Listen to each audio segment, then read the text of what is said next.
Mi történik ebben a nagyon fura számban? Első rész, hidegfrontok.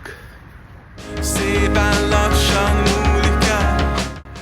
Ez a szám arról szól, hogy egy számomra nagyon kedves lakásból el kell költözzek, rajtam kívülálló okokból.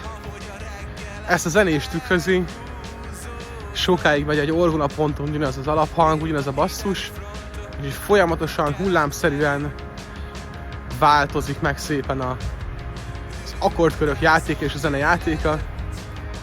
És így jutunk el a furcsa refrénig, ami nem 4 kör, hanem 4,5.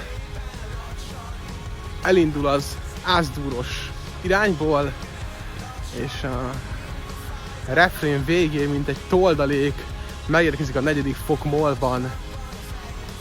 Nagyon, nagyon imádom.